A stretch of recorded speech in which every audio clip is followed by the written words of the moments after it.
Guys ये एक ऐसी मूवी है जिसमें एक बेटी अपने ही पिता के साथ कई बार इंटीमेट होती है और साथ में और भी काफ़ी लोगों के साथ इंटीमेट होती है। इस मूवी में आपको एक फैमिली में अजीब रिलेशन देखने को मिलेगा। तो ये मूवी बहुत ही ज़्यादा इंटरेस्टिंग है, इसलिए वीडियो को एंड तक जरूर देखना। मूवी के स्टार्टिंग में हमें एक लड़की दिखाई जाती है जो एक सुनसान इलाके में कहीं जा रही होती है। तभी वहाँ एक ट्रक आकर रुकता है और वो लड़की उस ट्रक में बैठ जाती है। देखने पर ऐसा लगता है जैसे वो लड़की बहुत उदास हो, क्योंकि उस लड़की की आंखों से आंसू आ रहे होते हैं। फिर कुछ देर बाद वो ट्रक ड्राइवर उस लड़की की जांघ पर अपना हाथ रखकर सहलाता है और कहता है कि हमें एक ऐसी जगह जाना होगा जहाँ कोई ना आता हो। तभी एक जगह वो अपना ट्रक रोकता है और उस लड़की से जबरदस्ती करने लगता है, पर जैसे ही वो कुछ करता वो लड़की खुद ही उसके ऊपर आ जाती है और मौका देखकर भाग जाती है। तो कुछ दूर चलने के बाद उस लड़की को एक घर दिखता है, तो वो लड़की उस घर के बाहर जाकर बैठ जाती है। तभी वहाँ एक आदमी आता है और वो लड़की से कहता है कि क्या मैं आपकी कुछ मदद कर सकता हूँ। लड़की उसे कुछ नहीं बताती और सीधा उससे फ्लर्ट करने लगती है। फिर वो आदमी उस लड़की से जाने के लिए बोलता है, पर लड़की वहाँ से नहीं जाती और दोनों बात करने लगते हैं। और उन्हीं बातों में हमें पता चलता है कि उस आदमी का नाम जैस है और वो इस सिल्वर माइन की रखवाली करता है। और वो आदमी शादीशुदा होता है और उसकी बीवी उसे छोड़कर चली जाती है और अपने साथ उसकी दो बेटियों को भी ले जाती है।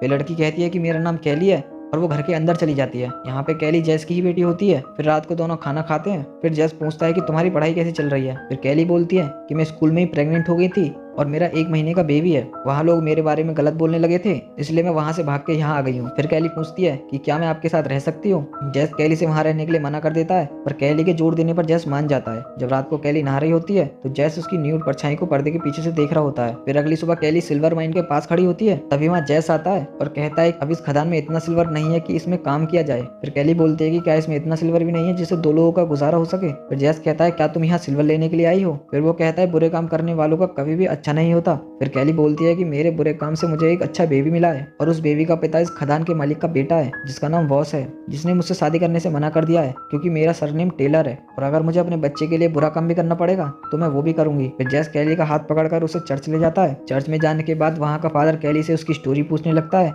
जिसकी वजह से कैली वहाँ से भाग जाती है। जैस उसे रोकने की कोशिश करता है पर कैली नहीं रुकती। अगले सीन में हमें जैस कैली का इंतजार करते हुए दिखाया जाता है। फिर वहाँ एक कार आती है जिसमें से कैली बाहर आती है। तो जैस कैली से पूछता है कि ये कौन था और कल रात तुम कहाँ थी। तो कैली बोलती है कि कल रात मैं अपने एक दोस्त के घर थी और ये उसका भाई था जो मुझे यहाँ छोड़ने आया है। फिर रात को जब कैली सो रही होती है वहाँ जैस आता है और कैली से बोलता है कि तुम यहाँ रह सकती हो। फिर कैली कहती है कि नहीं, कल मैं चली जाऊंगी। फिर जैस कहता है कि तुम कहीं नहीं जाओगी और कल हम दोनों खदान में सिल्वर भी ढूंढेंगे। ये सुनकर कैली जैस के गले लग जाती है। फिर अगले दिन दोनों खदान में खुदाई करते हैं पर उन्हें कुछ नहीं मिलता। फिर रात को कैली थकान की वजह से सोने लगती है पर जैस वहाँ आता है और कैली से नहाने के लिए बोलता है। फिर कैली जैस के सामने ही कपड़े उतार कर नहाने लग जाती है। फिर कैली जैस से कहती है क्या तुम मेरी कमर पर मालिश कर दोगे, मुझे बहुत दर्द हो रहा है। फिर जैस उसकी कमर की मालिश करने लगता है। दोनों को ये सब करके अच्छा फील हो रहा होता है, पर जैस अपने आप को रोक लेता है और कहता है कि ये सब ठीक नहीं है। फिर कैली कहती है कि इसमें कुछ गलत नहीं है, मुझे अच्छा लग रहा है। कैली जैस के हाथों को अपने आगे ले आती है। फिर जैस कहता है कि तुम मेरी बेटी हो, ये सब ठीक नहीं है।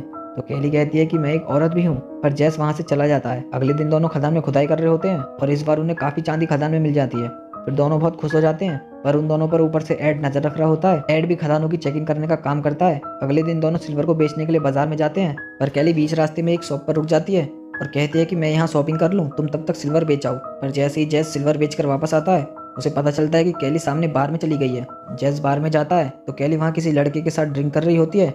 जैस कैली को वहाँ से जाने के लिए बोलता है, पर कैली कहती है कि मैं इन लड़कों के साथ जाऊंगी, मुझे भी अपनी लाइफ एंजॉय करनी है। ये बात सुनकर जैस कहता है कि तुम मेरे साथ चलो। फिर कैली जैस की बात मान लेती है और जाने के लिए हाँ कर देती है। तभी वो लड़के जैस को पीटने लगते हैं तो कैली भी उन लड़कों पर हमला कर देती है। फिर अगले सीन में हमें देखने को मिलता है कि सभी लोग कोर्ट में होते हैं, जहाँ उनसे फाइन लेकर उन सभी को छोड़ दिया जाता है। और जब कैली घर जाती है तो उसे वहाँ उसकी बहन दिखती है जो अपने साथ कैली के बच्चे को भी लाई होती है। फिर जब जैस कैली के बच्चे को खिला रहा होता है तब कैली की बहन जैस से कहती है कि वॉस कैली से शादी करने के लिए मान गया है और वो कल उसे लेने के लिए आ रहा है। फिर अगले दिन वॉस कैली को लेने आता है। उसे देखकर कैली कहती है कि तुम यहाँ क्यों आए हो, यहाँ से चले जाओ। पर वॉस के मनाने पर कैली मान जाती है। फिर वॉस घर जाकर सबसे माफी मांगता है और सब लोग उसे माफ कर देते हैं। फिर रात को वहाँ एक कार आती है जिसे देखकर जैस अपनी बंदूक निकाल लेता है, पर उस कार में से वॉस के माँ बाप निकलते हैं जो कि अपने वारिस को देखने के लिए वहाँ पर आए होते हैं। फिर रात में वॉस की मॉम अपने ही पति पर नुकीली चीज से हमला कर देती है और वॉस का पिता अपने बचाव में अपनी ही बीवी को मार देता है। फिर अगले दिन जैस को सब समझ में आ जाता है कि उन लोगों को खदान के बारे में सब कुछ पता चल गया है। अगले सीन में जैस हमें खदान की तरफ जाते हुए दिखाया जाता है। खदान में जाने के बाद जैस को दिखता है कि वॉस का पिता भी वहाँ खुदाई कर रहा होता है और वहाँ दोनों में बातें होने लगती हैं। और यहाँ जैस को वॉस के पिता के पेट पर ऐसा ही बर्थ मार्क दिखता है जैसा कैली के बच्चे पर था। ये देखकर जैस को लगता है कि कैली के बच्चे का पिता शायद यही है और इसी वजह से शायद इसकी बीवी ने इसे मारने की कोशिश भी की थी।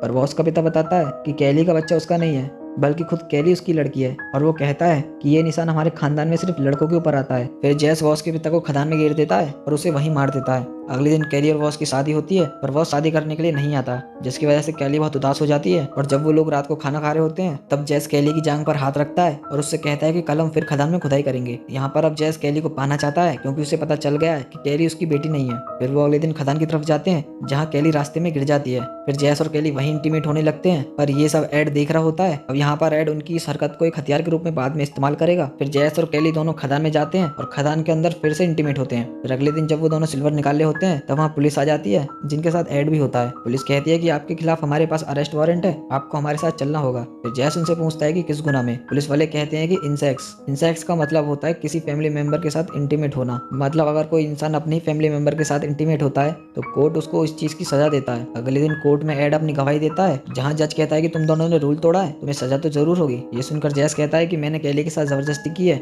उसकी कोई गलती नहीं है। यहाँ जैस कैली को बचाने के चक्कर में सारा गुनाह अपने ऊपर लेना चाहता है। तभी कैली बोलती है कि ऐसा कुछ भी नहीं है, सब कुछ मेरी मर्जी से हुआ है। और जब जज सजा देने वाला होता है, तब जज कहता है कि कैली मेरी बेटी है ही नहीं, वो एड की फैमिली से है। यहाँ पर एड भी बॉस का सौतेला भाई होता है। जज कहता है कि जो निशान कैली के बेबी पर है, वही निशान एड के शरीर पर भी है। ये बर्थ मार्क इनकी फैमिली में सिर्फ लड़कों के ऊपर आता है। फिर जज चेक करता है कि एड के ऊपर कोई बर्थ मार्क है या नहीं। फिर एड के ऊपर वो बर्थ मार्क दिख जाता है और फिर जैस और कैली को छोड़ दिया जाता है। फिर अगले दिन वो लोग गाड़ी लेकर दूसरे शहर चले जाते हैं और उनके पीछे एड भी जाता हुआ दिखाया जाता है और यही मूवी खत्म हो जाती है।